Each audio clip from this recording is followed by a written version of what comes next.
Hey there folks, this is Brock Chart, and we're back with another pop tutorial. This one is Lady Luck, which is one of the last tunes in Five Finger Pop Book 1.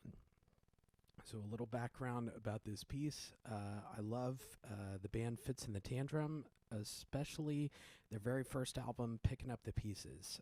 It's a great mix of like modern elements along with just like amazing writing that kind of sounds like it's from, I don't know, maybe even like the 60s or 70s. It's kind of a cool fun fact about that album is it doesn't have any guitars at all. So it sounds very, very cool, very modern. I love it top to bottom, but it's just all like really cool synthesizers, great writing, cool horn parts, and that's kind of the vibe I was going for a little bit with Lady Luck. And so to start this one out, we're going to be in kind of an E position, and so your left hand 5 is going to be on E, and your right hand 5 is going to be on B. And so we're kind of taking turns here. Left hand is kind of doing the chordal accompaniment while the right hand is doing the melody.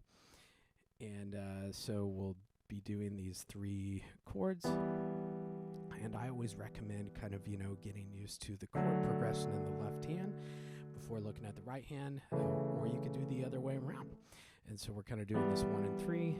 Bring everybody down a step. Watch out for that middle finger on F sharp there. For this one, in measure 5, we're going to be spreading out a little bit, keeping your thumb on that A, stretching that pinky to where it's on a black key. Oh, and like we've talked about before, anytime I have like a thumb or a pinky on a black key, I like to go into the key bed a little bit more. Oh, it just makes it so I don't have to like twist my wrist or do a weird chicken wing. So I play this chord right in measure 5, and then I'm going to kind of slide everything to the left to a regular C position and bring everything back up to where we just were. And then back in measure 9, we repeat the pattern. So, and then if you take a look at right hand, kind of this 5-finger position. And then we're going to go down a step, bring your whole hand with you. And then I'm going to stretch a little bit to that pinky on B flat. And it's kind of like a caterpillar motion. I stretch out with my pinky and then the rest of the hand follows. So that's kind of what's happening right there in measure 8. And so with both hands,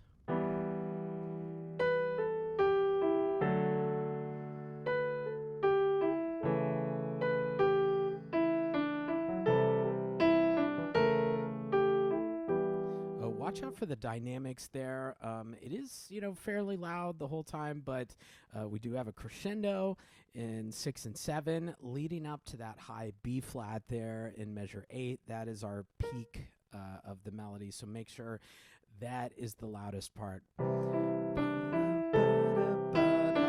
it is, and then we're kind of dialing it back a little bit to measure 9. So, and then the second part is very, very similar. And don't be afraid of that dissonance in 13. That D is there on purpose. So I know it could be kind of a little dissonance, but it is there for a reason. I think it's cool. So lean into that, make it a little bit louder, if anything. And then we're going to go up, and it's very similar with those kind of bluesy B flats in there. And that takes us to 17 on the second page. And this is where it's really like the Fitz and the Tantrums vibe. Like a lot of the time, maybe the verse part of the tune or the very first, verse 1 or verse 2 will be kind of one texture, maybe a longer texture, and then maybe the chorus or the pre-chorus or something will be like a little bit more bouncy and poppy. And so that's kind of what I was going for here. Almost like a Beatles-y sort of thing, but just, I don't know, sometimes they do that in their pieces too. But I would take a look at the left-hand chords first.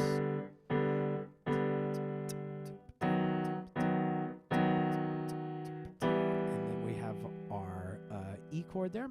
So right in 17, we're going to be playing kind of an inverted G chord. We've got that pinky on D, and I'm spreading out my thumb a little bit. 1, 2, 5, hit that 3 times. I'm going to keep my my thumb and move these guys into the key bed a little bit more because my pinky's on that black key. And then I'm going to keep my thumb again, slide everybody up back to that E chord. And then, hey, we've seen this. I think we saw this in measure 5 on that first page. And then it's kind of a combination here. Bring that 2 up. And then this one is a new one, but that 1, 2, 5. Remember, anytime we have that pinky, move into the key bed. 1, 2, 5.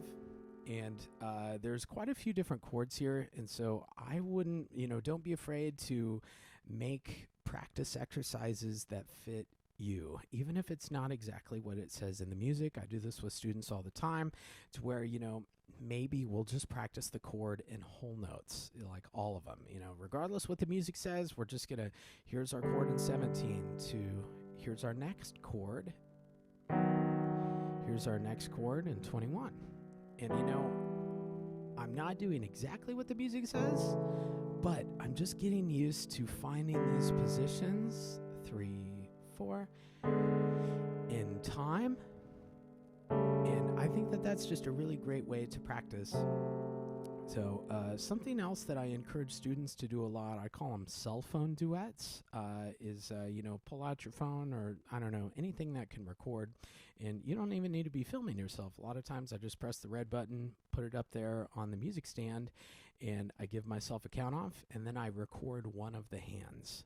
I would typically recommend recording whatever's kind of the more steady of the two. So I might, put it up there, press the red button, record, give yourself a count off, and then just record the left hand. 1, 2, 3, 4, 1, 2, 3, 4, 1, 2, 3, 4, 1. And then when I'm done with that, I'll press stop on my phone and then press play with the video I just recorded. And it's kind of like having a duet partner. And so it's a way of just practicing hands alone, but hearing how the parts fit together. So sometimes I'll do that with students, during a lesson where I'll take one hand and they'll take the other, but it's a way that they can do that same sort of thing, but just themselves at home. The right hand is going to be on A. And I love this right in measure 21. That's my favorite thing of the tune. It's this kind of cool 9 chords. We do have to stretch that pinky a little bit to that F sharp. 2, 1, and then I'm crossing over with a 3. And then our hand position should be good to go. Crossing over again. So this piece is great for some crossing over. In the first ending, it takes us way back to the beginning. So be cautious for the first inning and second inning. So this will be pickups going into measure 25, and then I'll take the second inning. Here's the second inning, and I'm going to slow down. Here's a retardando. And then that's the tune. Cool. All right, I think that'll wrap it up for Lady Luck. I hope this video helped you out, and I hope that you enjoy the tune. I'll see you in the next one. Thank you.